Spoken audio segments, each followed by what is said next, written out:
Good day, everyone. So for today, as a continuation of our discussion last time, so we have the classification of bones.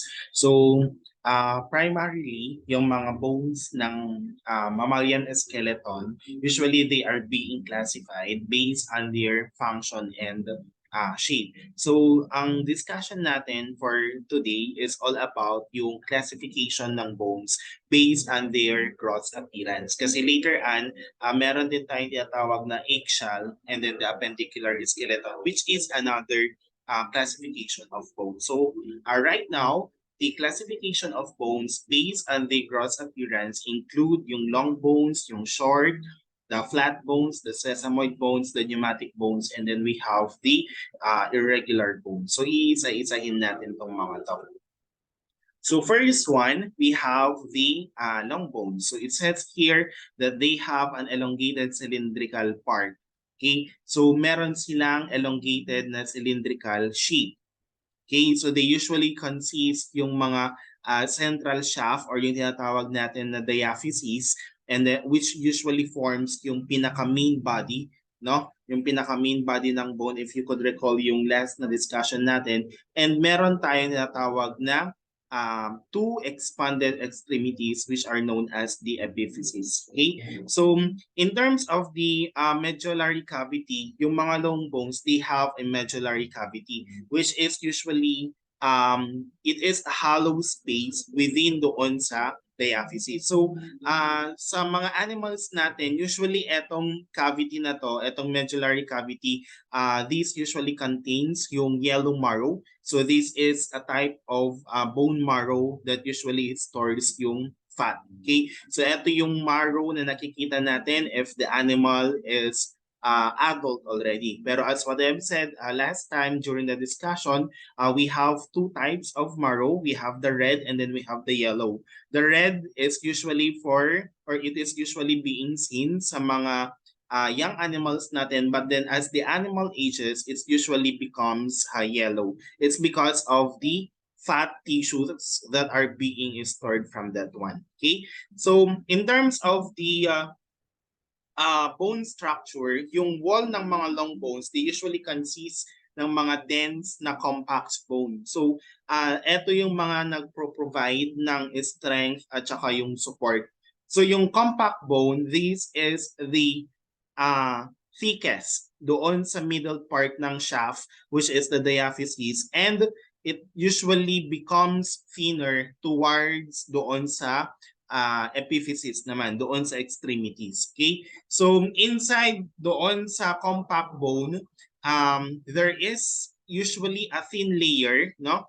There is a thin layer ng spongy bone lining doon sa medullary cavity. Okay? So etong mga spongy bone, they usually contains a network ng mga bony trabeculae that usually provide a structural support while minimizing yung bone's weight. Okay? So, another one, yung mga epiphysis naman, each epiphysis, yung expanded ends of the long bone, they usually consist of this spongy bone, which is covered by a thin layer ng compact bone. So yung mga spaces within the cancellated, okay, yung mga cancellous, or which we call as the spongy bone of the epiphysis, are usually occupied ng mga red marrow. Okay? So that is usually being involved on sa blood cell production. Okay? So some of the functions ng long bones, it's usually they are found in the limbs and act as pillars for support and as levers. So in terms of support, usually yung mga long bones, they act as pillars that usually support yung body weight and yung provision ng structural stability ng animals natin. Leverage or levers in terms that they usually serve as levers para sa muscle attachment. Okay? Para makapag-enable yung katawan ng animal for any movement or for any locomotion. Okay? So, meron tayo dito, sabi dito, some long bones do not develop completely and their medullary cavity is very small or even absent, which are called as aborted long bones. So there are some, no, hindi naman lahat, but then there are some long bones that usually do not develop completely, and it may have a very small or absent na medullary cavity. So one example for that one is the ulna ng mga horse, which usually exhibit itong characteristic na to. Then there are also some bones in the body that are usually long in shape but do not have a medullary cavity. Okay? So if from the previous statement, meron pang small or even absent, okay, kung meron pang konti na medullary cavity, in terms of this one, for the elongated long bones, usually there are no, okay, wala nang medullary cavity. So for instance, we have yung reeds. They are called as elongated bones that usually lack a central, no, the medullary cavity. Okay. So I have already discussed it. So one of the major positions or locations ng mga long bones natin is on the pectoral limb. Okay, or yung pinaka forelimb ng mga animals natin. So ang una dito is we have the femur. Ang femur is usually the thigh bone and it is considered to be the longest bone in the body. So saan natin nakikita yung femur? It's usually it connects doon sa hip, no? Doon sa hip to the knee joint, and it is usually responsible doon sa pag-support ng weight ng upper body during activities ng animals natin like yung mga very kailangan ng madaming energy like for example for walking, for standing, for running, mga ganun. So one of the functions of femur is for support. Okay? We have also the humerus. Okay? Yung humerus naman is the bone of the upper limb. No? It's the upper arm and it usually connects doon sa shoulder to the elbow joint. So it usually also plays a crucial role doon sa arm movement. Then we have the ulna and radius. These are the two bones of the forelimb, no? So yung radius and ulna, it usually allows the forelimb to rotate and it usually helps doon sa mga activities like pag nagbe-bend yung forelimb ng animal, okay? So that is one example or one role of the ulna and radius. Okay? Then we have the metacarpus, okay? Or the metacarpals. Nakikita naman to doon sa palmar part. Okay? Doon sa palmar part ng animals natin. It usually contributes doon sa structure, no, ng pinaka-palm ng animals natin. And then we have the phalanges. It's usually the bones of the toes. Okay. So they are usually responsible naman, of course, that it's for movement and for they are very important sa grasping and manipulation. Now, in terms of the pelvic limb, we have the femur. Siya yung present doon sa pelvic limb and it usually like doon sa kwan kanina for the femur, it's usually supports also, no, it supports the weight of the body during activities. And then for the tibia and fibula, we have yung pinaka bone ng lower leg.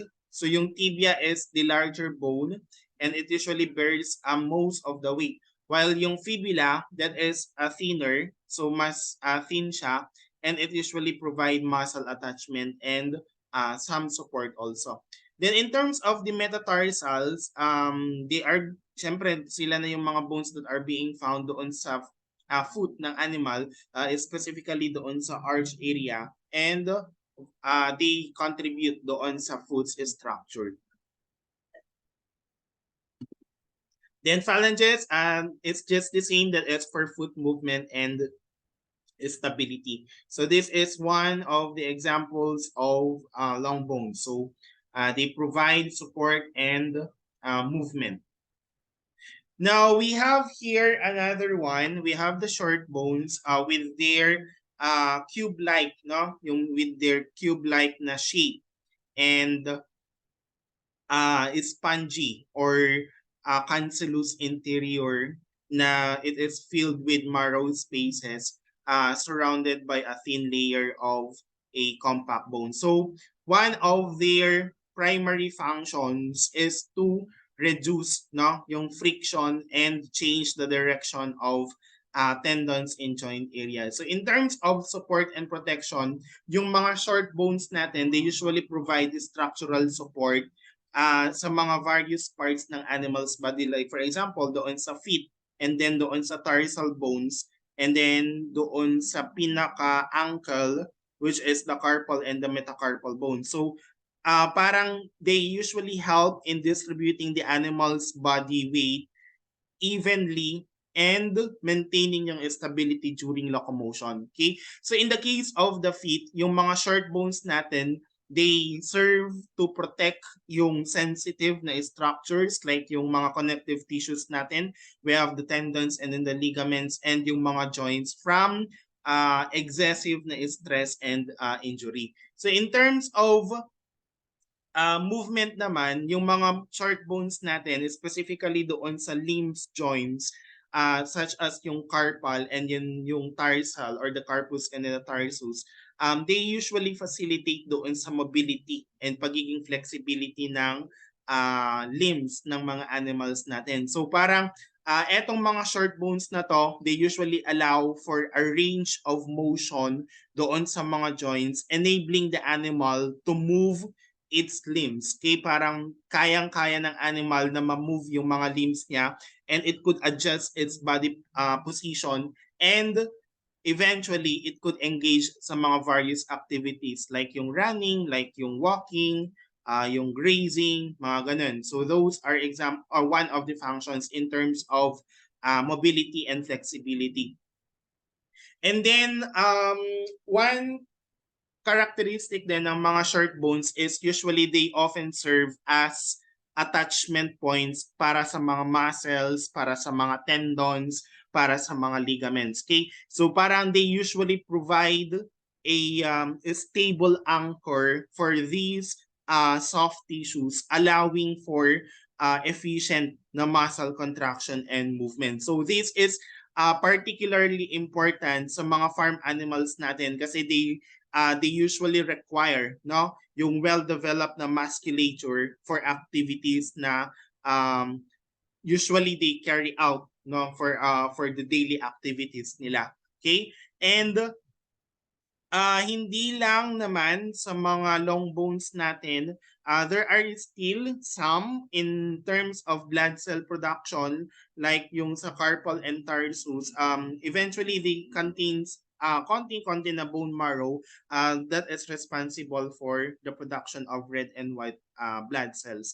And yung pinaka-importante no, sa lahat ng functions ng short bones natin is usually shock absorption. That is one of the most important functions ng short bones natin, shock absorption. So usually yung mga short bones, as what I've said, they are being located doon sa animal's feet, such as the bones doon sa hoof.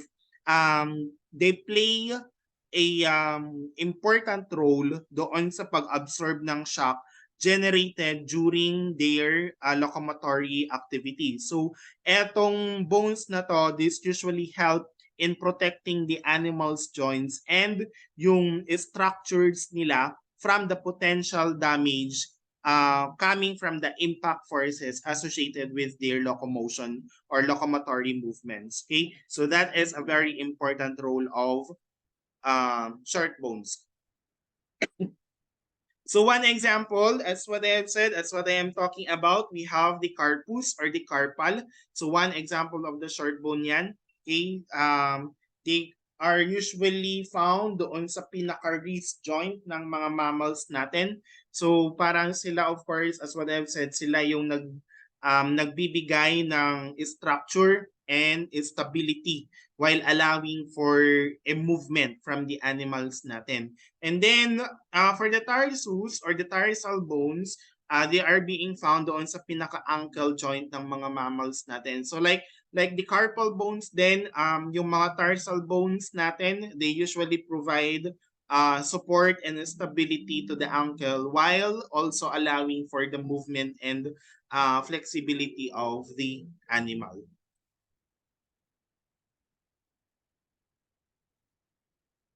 Okay. Then another one, we have the flat bones. So they are relatively thin, long and wide bones that contain two plates of compact bone surrounded by a spongy bone. So ang structure ng flat bone natin, sabi dito, the flat bones of the cranial vault are composed of an outer layer of ordinary compact bone or lamina externa, no?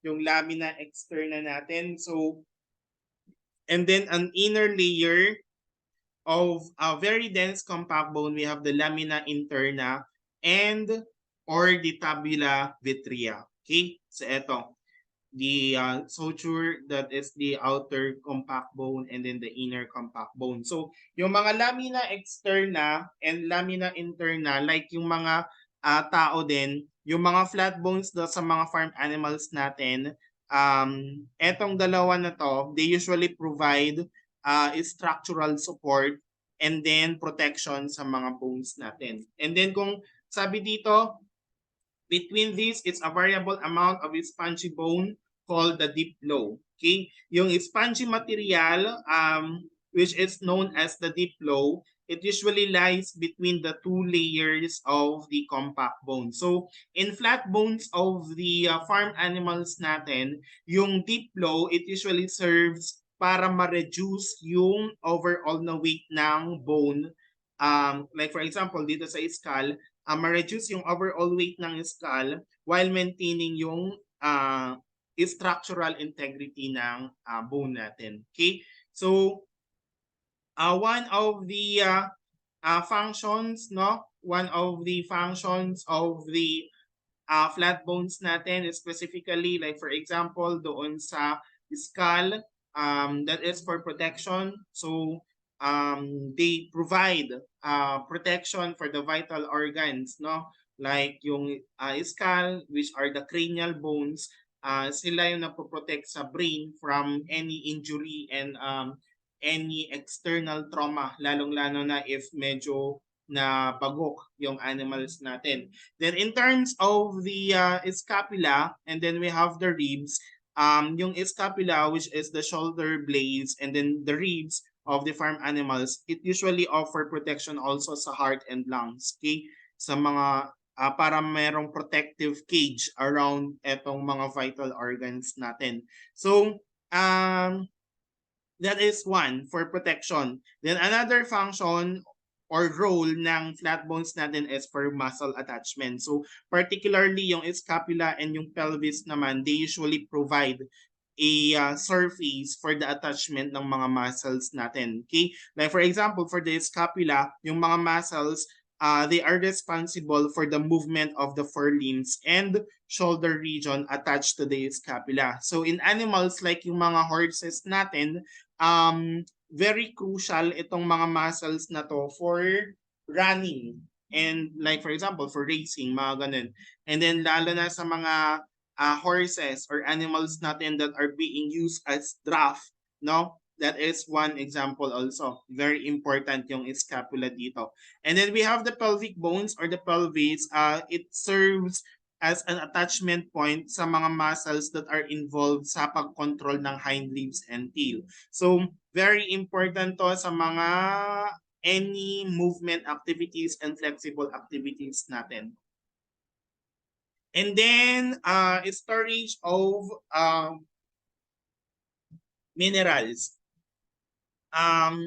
Like yung other bones, yung mga flat bones natin, they can serve also as storage sites for minerals, specifically yung calcium and phosphorus. And just like from other bones, the long bones kanina, while not the primary site, no, as what I have said, yung mga long bones kasi natin yung primary site ng blood cell production. But then, um, hindi naman siya yung pinaka-site for blood cell production, but then some flat bones in farm animals, they usually contain yung mga red bone marrow. So etong mga marrow na to, they can contribute to the production of blood cells when it is being needed. So one example, as what I've said kanina, is the ribs. So very sila yung flat bones that usually form yung rib cage. So as what I've said, that is for protection from the heart and lungs, no? And then we have the sternum, which is the breastbone. Another na flat bone located doon sa chest, no? So it forms yung pinaka front part ng rib cage and nagpro-provide ng protection also for the heart and the front of the lungs. And then as I have discussed, we have the uh, scapula or the shoulder blade.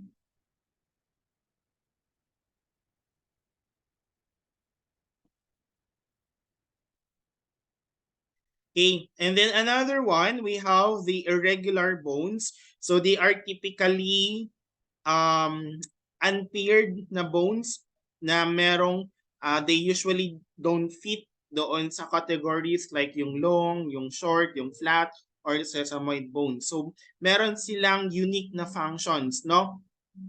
So as what I have said, one of the complex na shape, they are being irregular bones. So meron silang asymmetrical na shape. So parang they may have multiple na processes like or the projections and making them distinct from the other shapes ng long and short bones. So we have one example for dito is the vertebrae and some bones in the skulls. Okay? So, pinaka common naman dyan as one example of irregular bones, we have the vertebrae of the spinal cord. Okay? Yung vertebrae ng spine and then yung certain unpaired na bones of the skull. Specifically, etong mga sphenoid. Okay? Yung sphenoid, yung ethmoid, tsaka yung occipital. Okay? Those are some of the examples of the irregular bones natin. So ano ba yung usual na function? So lahat naman actually overall as what I've discussed last time, generally ang pinaka-function talaga ng mga bones natin that is for protection and support. So just like from the other classifications of bones, irregular bones also provide protection for the vital organs natin. Like for example, for the vertebrae, that usually encases and protects yung spinal cord, which is very crucial and it is a vital part ng central nervous system. And then we have the skull, some unpaired bones of the skull as what I have said kanina, we had the ethmoid, the sphenoid, and then the occipital. So sila naman yung of course that is for protection of the brain. So parang sila yung nagfo-form ng pinaka-cranial vault ng base of the skull. And then in terms of support naman, so support, provision of support doon sa vertebral column, yung spine, para merong posture, no, parang ma-maintain yung upright na posture and it could withstand doon sa force ng gravity. So ganun din in terms of skull, that is also it contributes yung mga ethmoid bones natin, yung mga sphenoid bones natin, they usually contribute doon sa pinaka framework ng skull. Okay?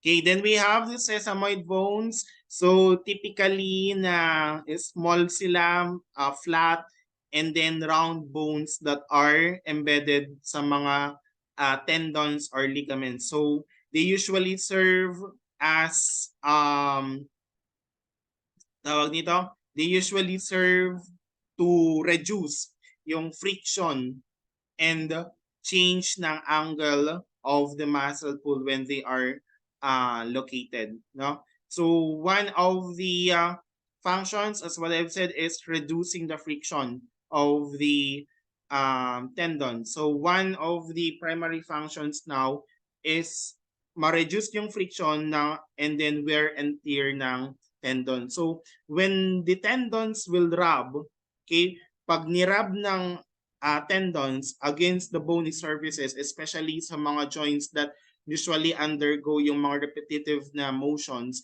yung friction, pwedeng mag-lead ito sa tinatawag natin na tendonitis, no? Or other forms ng soft tissue damage. So, etong mga sesamoid bones na to,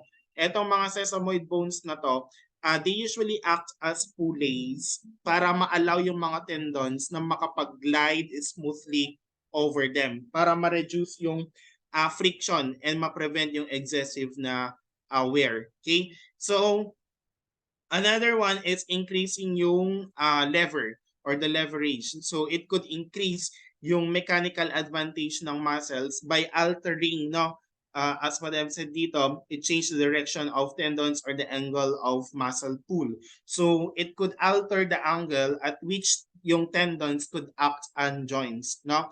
Like for example, by changing the direction of the muscle pull, yung mga sesamoid bones natin, it could enhance the effectiveness of muscle contraction. So this is very important in areas where there is a precise control ng movement. Pag nire-require yan ng precise na control of movement. So aside from that one, reducing the friction, increasing yung leverage, of course, number 3 is it could protect yung mga tendons natin. Kasi malapit na dito yung Achilles tendon din. So, one of the major roles of this sesamoid bone is for protection of tendons from excessive na pressure or compression. So, nag-act sila as a buffer between the tendon and then the underlying bone para ma-absorb and ma-distribute yung mga forces that would otherwise directly impact the tendon.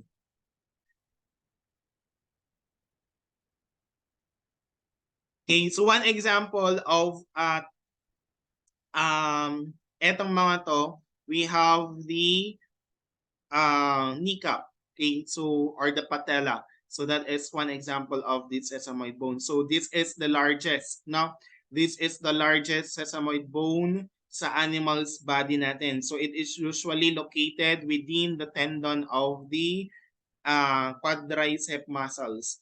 So that is in front of the thigh, and usually it could be attached doon sa tibia, doon sa shin bone, via doon sa patellar na tendon. So ano ba yung usual na functions ng patella? It, as what I've said kanina, one of the major functions of the sesamoid bone that is for leverage. So ganun lang din, in terms of patella, ini-improve din yung leverage, no? Para ma-allow yung mga tendons to extend the leg more effectively. And then it could stabilize yung knee joint para makatulong sa pag-align na para makapag-align to and makapag-function properly during yung mga locomotory movements. And another one is parang nag-a-act din siya as a mechanical barrier against yung mga direct impacts coming from the environment. So yun yung some of the functions of patella. And then we have the pneumatic bone.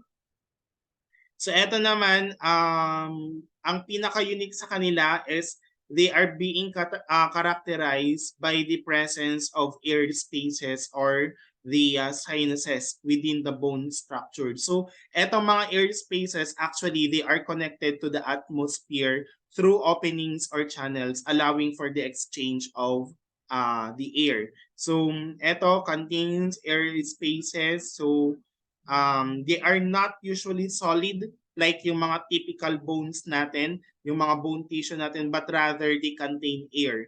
So parang it makes them less denser than the surrounding bone. Okay? Then in contact with the atmosphere, so kaya nasa wall there is a communication with the atmosphere. So yung mga pneumatic bones natin, they have channels or openings that could contact or that could connect yung mga air spaces within the bone to the external atmosphere. So this will now allow the air to flow in and out of the sinuses, resulting in, of course, a variable na air pressure within the bones.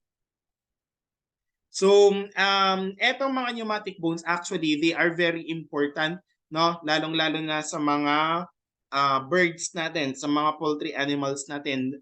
It could serve as yung mga pneumatic bones nila, yung mga air sacs, as I should say, yung mga air sacs ng mga birds, they are connected sa mga bones na to, etong mga pneumatic bones, para ma-allow yung continuous na flow ng air through their lungs para ma-improve yung oxygen exchange and ma-enhance yung bird's aerobic capacity. So kung titignan ninyo, ganito siya. Okay? So eto yung mga bones that are usually pneumatized by forward air sacs. So parang yung mga birds natin, they usually renowned for their extensive na pneumatization, or many of their bones, karamihan sa mga bones nila are pneumatized, meaning they contain air sacs and air spaces. Okay? So etong adaptation ng mga birds natin, this is very essential for their unique respiratory system para merong involvement ng continuous na flow ng air through their lungs. So actually, yung mga birds natin, there are actually three, no, na examples ng mga pneumatized na bones. We have the humerus, the vertebrae, and then the skull bones. Yung humerus, which is the upper arm, sa mga birds, it usually contains yung mga air spaces that could extend doon sa shaft ng bone. So it will ang ginagawa ng humerus, it's usually nire-reduce niya yung overall weight ng wing para makapag-facilitate sa paglipad ng mga animals natin. Okay? In terms of the vertebrae, some species, meron silang pneumatic na vertebrae wherein yung air sacs, it could extend doon sa spinal column. So it could contribute now to the efficiency ng respiratory system ng animals natin. Then in terms of the skull bones, sa mga birds natin, including yung frontal, tsaka yung maxillary bones, usually sila yung nanyo-pneumatize. Okay? So, ano ba ti purpose na detoy? Yujipan na ka-pneumatize iti skull, it could reduce doon sa mass or weight ng skull nila para ma-maintain yung structural strength pa din, para hanunin na dagsin. Okay? So yan yung one example or one purpose ng pneumatic bones natin. Okay? So in terms of the mammals naman, like for example, sa mga deers, okay, adada usually air sinuses na or air spaces. So ganun din like sa mga birds natin, dagitoy frontal sinuses or dagitoy air spaces, makatulong detoy para ma-reduce the overall weight iti skull. Okay? So in terms of the maxillary bones naman, maxillary sinuses no kadetoy in specific sa mga mammals natin. So usually doon sa upper jaw ng animals natin. So that is of course ano ba the purpose na, since at the jaw, it's more on humidification. Okay? So humidification and panang papudot. Okay, parang it's warming of the inhaled nga oxygen, and at the same time ma-reduce the weight iti skull. Okay, so those are examples of the classifications of bones according to their gross appearance. So for the next discussion later on, we will proceed now to the eggshell skeleton and then the appendicular skeleton.